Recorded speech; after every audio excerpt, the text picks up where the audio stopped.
But I wanted to give a little history of this event to those of you who don't maybe have a lot of experience attending the awards night or President's Night.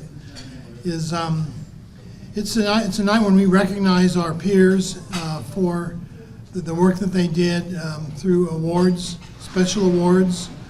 We give them out every year, except kind of going backwards from here. We didn't have it last year because it was still COVID, and so we had part of the evening's festivities are the recognition of the board that's outgoing and the welcoming of the incoming board, as well as an official ceremony for the old president leaving and the incoming president coming in. So last year, we didn't get it done until it was August or September of this year, where we had our first Chairfest meeting, and it was devoted to the business of Chairfest planning and strategies and whatnot. And then we threw in a transition part of the ceremony at the end. And it was a part Zoom and part in person here at the Norris Center. And it was unusual. So we didn't have the awards, awarding of these awards last year. So we skipped that year.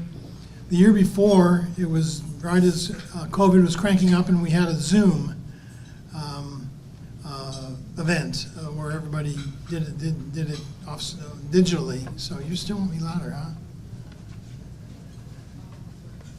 Okay, so, and then the year before that, I didn't really dig out numbers, but I suspect that we had a somewhat abbreviated event that was due to the kind of cost containment. We realized that the big revenue sponsorship numbers weren't coming in like they used to. And so we probably cut that back a bit. These things used to run about $35,000 at a steakhouse with a big juicy steak, and a lot more people in attendance, including the spouses and friends and families and whatnot. So we've had to cut that down. And we're sorry that we couldn't let you bring your spouses this time and friends. So it's a smaller group, but more intimate, I like to think. So anyway, we sort of started out making this an event that made up for last year as far as the number of awardees. So we have a somewhat larger group of awardees than we usually have, but it's been kind of leveled out by the fact that a lot of people couldn't make it to receive their awards. So we're kind of just kind of on schedule for the usual number of awards. So anyway, welcome everyone.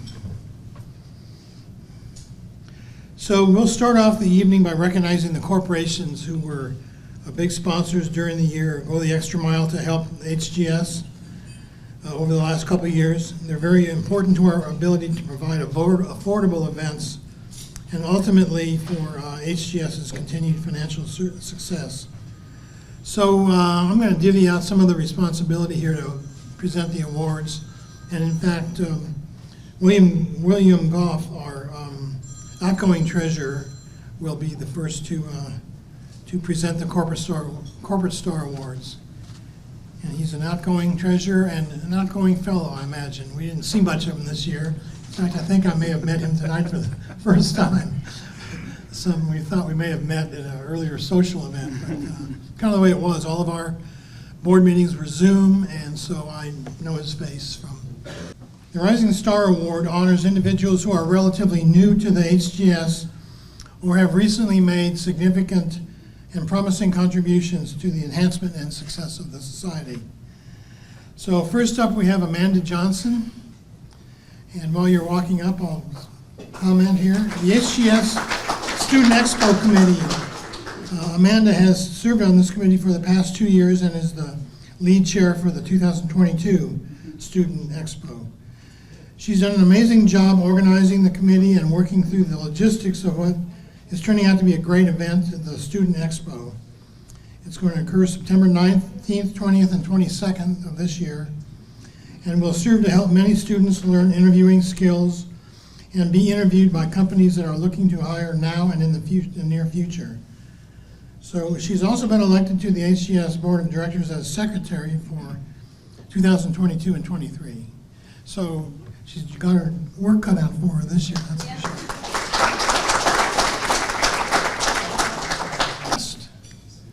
Science and Engineering Fair Committee. Science and Engineering Fair is what HGS contributes judges to every year. We elect student projects that are the closest we can find to geologically related. We usually don't get a real good, there's something usually about soils or mostly a lot of engineering things that are kind of overlap with geology as a science. But we also, two of our awardees get, three actually, internships at the Museum of Natural History for summer intern jobs. And so she kept up with all that, securing the judges, getting all the, selecting the winning entries and museum interns, and coordinating all the activities to honor them. So thank you, Dorene. You're leading the North American Exploration Committee and providing speakers for their night dinners, evening dinners. And he added diverse content to the program, such as the state of private equity in oil and gas, to HGS events. He also stepped up during the pandemic, and he was proactive in bringing many of our events virtual. So thank you, Mark.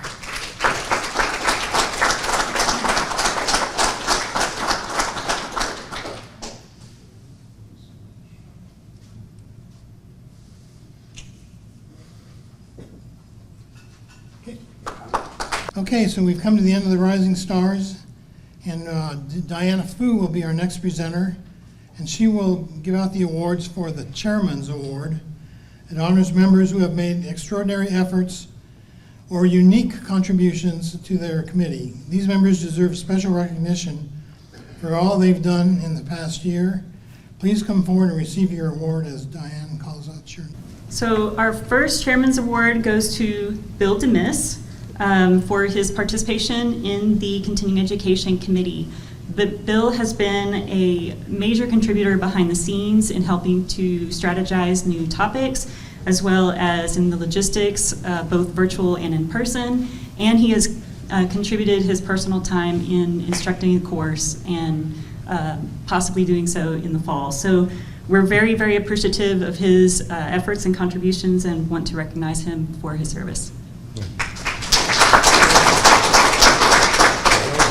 Well, I'm thrilled and honored to be the lucky fellow who gets to introduce Abby to our esteemed crowd. Abby Morris is a key teacher in one of HISD's magnet schools at Westside High School and has put her heart and soul into getting geoscience into every child within reach, I understand. So she's had a very distinguished career in her early career years, and we expect to see her many times and rising both through HISD and hopefully with HGS. So I will, if I may, allow Mike to for Abby in her classroom to provide materials, because there's not a teacher out there that doesn't need additional support for all the materials that they have and need. She's also been very active with the Rock Labs, Bones in Schools, and of course with HM&S. And thanks to all of those organizations for giving such great support to all of our educators, and especially to Abby. Thank you so much.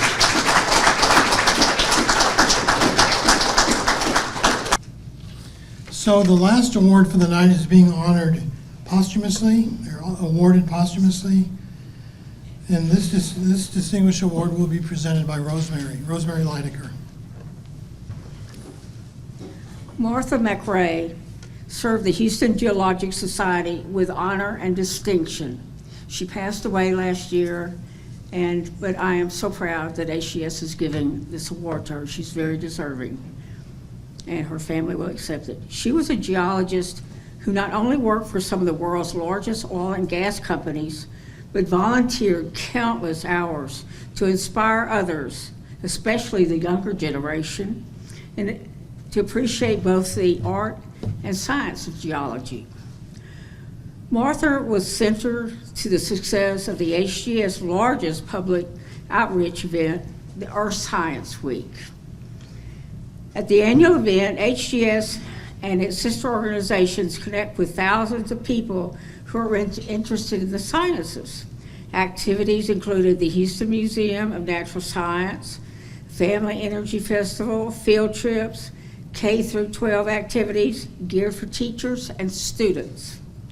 Martha would lead the Earth Science Week field trips to such locations as High Island, Salt Dome, and Jefferson County, and the Whiskey Bridge that crosses the Brazos River near Bryan, Texas. She oversaw the planning and implementation of associated Earth Science Week activities, which required months of preparation and commitment. And I know personally, sometimes she would take a week off, a week of vacation from her job at Chevron to conduct the Earth Science Week. She organized the HGS booth at the Houston Gem and Mineral Society's annual show, which provided another opportunity to showcase our society and connect with the community, especially young children. Over the years, HGS recognized Martha for her volunteerism and devotion to our society, presenting her with the HGS Rising Star and President's Awards. HGS is honoring Martha posthumously this year with the HGS Distinguished Service Award to commemorate a lifetime of outstanding excellence and service to the Houston Geological Society and the geosciences. Here to accept the award in her honor is her sister Lee McRae and close relative Judy Ottman.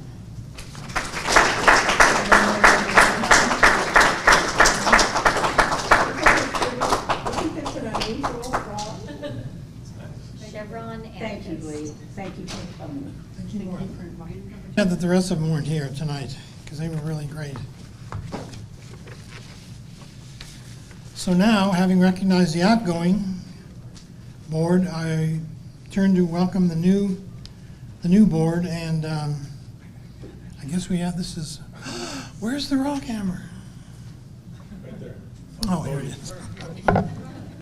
So this is where we actually hand off the gavel to the next president, except of course it's not a gavel, it's a rock hammer. So Walter, now's the time.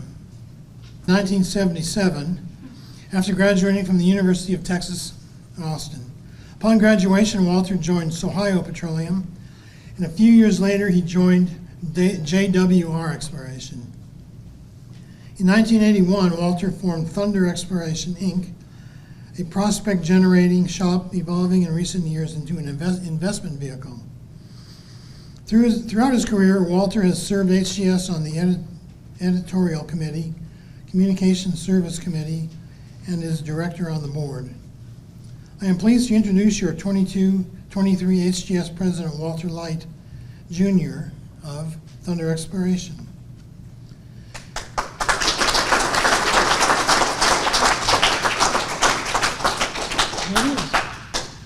Hope you've been enjoying the slide.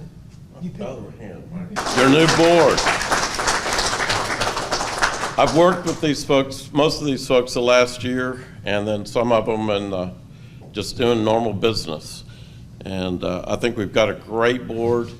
We want you to, as committee members and chairs, just get a hold of one of us if you want to see something done or changed. So anyway, that's your new board. Thank you.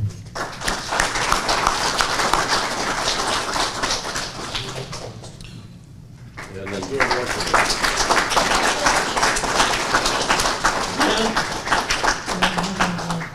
all right. Okay.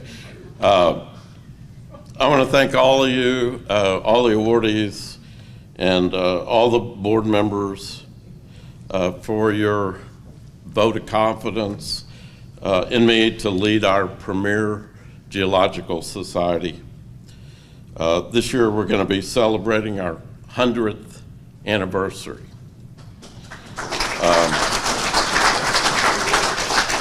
The official date is August, the incorporation date, August what, Charles? 9th? 1923. But I want to remind everybody, I want to lead, but everybody here makes this society really what it is. The volunteers, the chairman, and committee chairs, board members. And it only functions because of your efforts and all that you do. And we are also indebted to our office staff, Alyssa and Andy, for everything they do to support our efforts, because we can't carry it all off individually, and they do a lot behind the scenes. So let's give a big hand for them. Stand up, Andy. Stand up.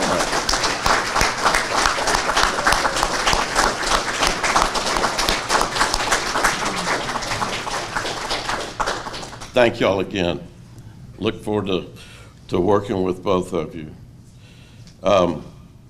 Fortunately, we seem to have turned a corner in the industry. With the increase in commodity price, everybody's got a lot to look forward to. I don't see global demand slowing down, and the importance of our profession contributing to the economies of the world by finding energy.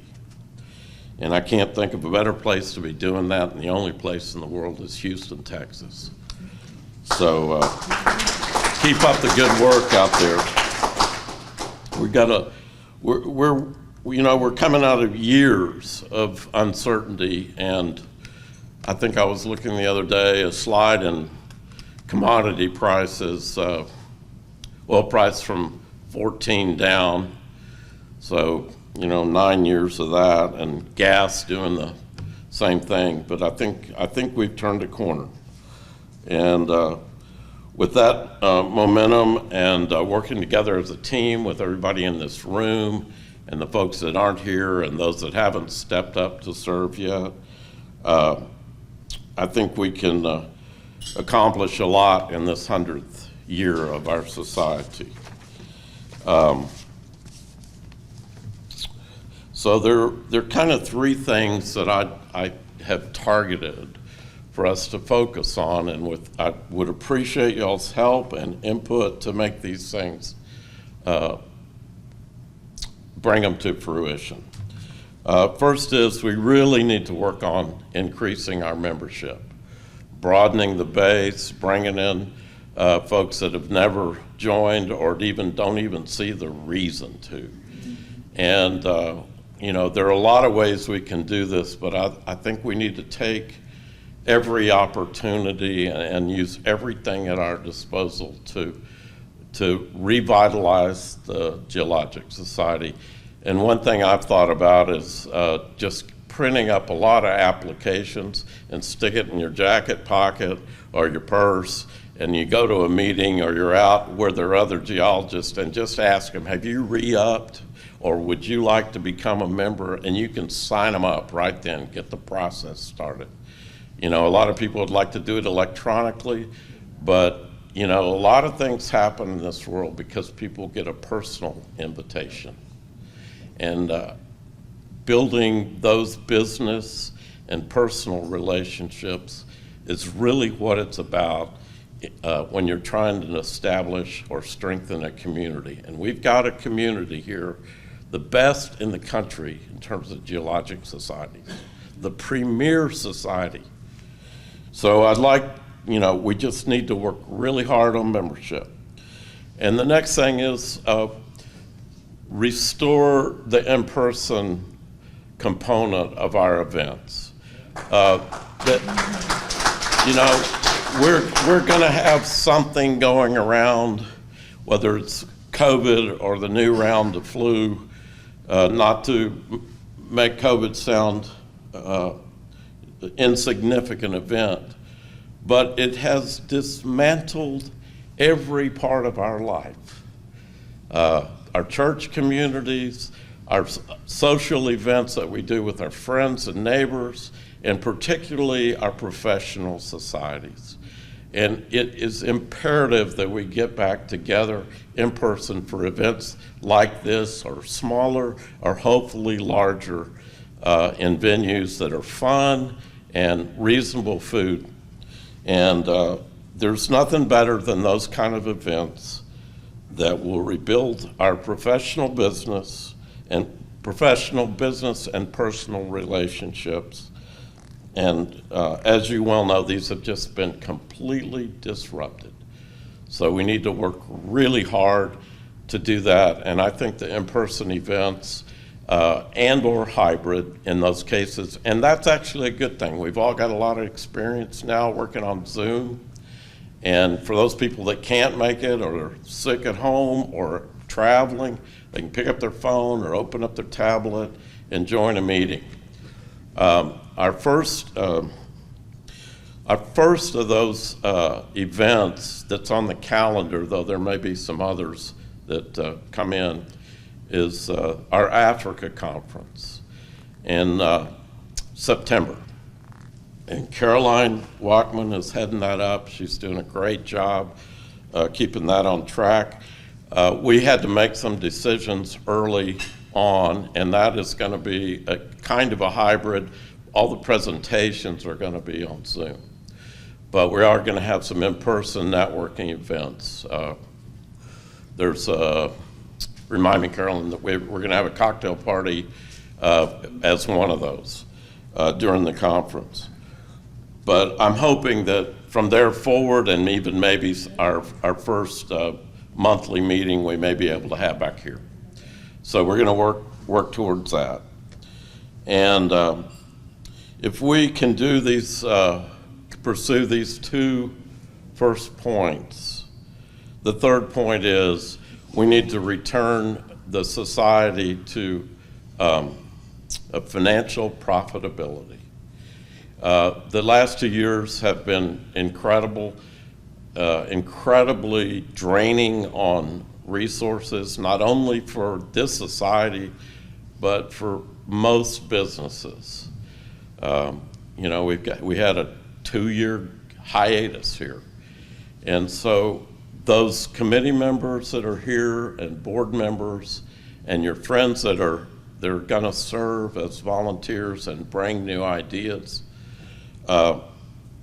they need to have an intention to present their project and to hold the events so they're profitable for our society. And when we do that, we will also be able to bring in more sponsors that will bolster the club. We were blessed in that we do have the resources, that we were able to go through the ditch, but it's time to turn that around. And you know, we did the best we could through the ditch. It's all caught us by surprise, but we can do it.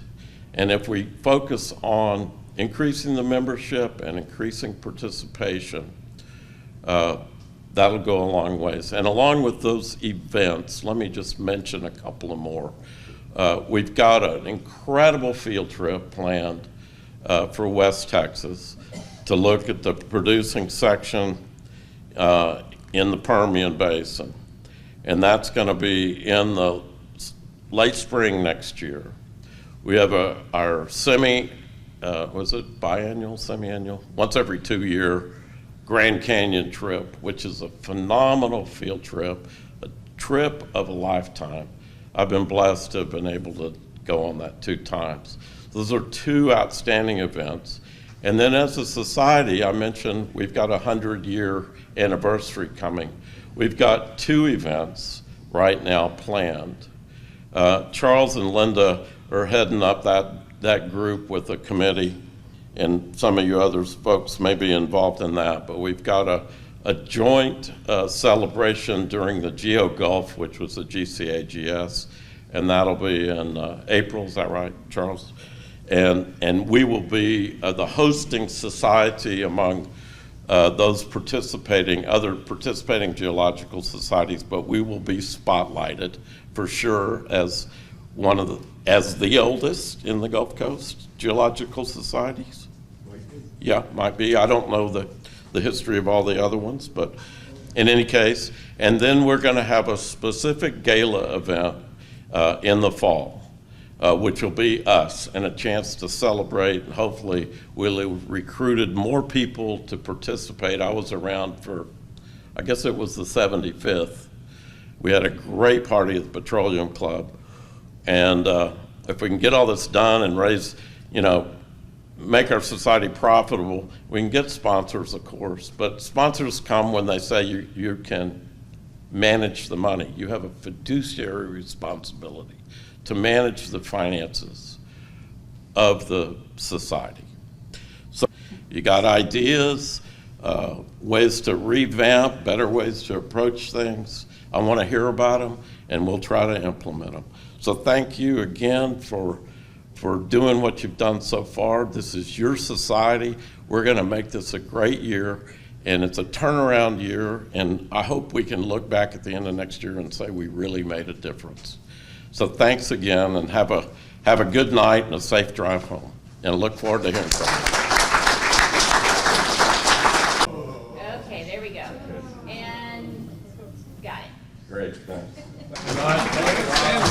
Thank you, everybody, for coming.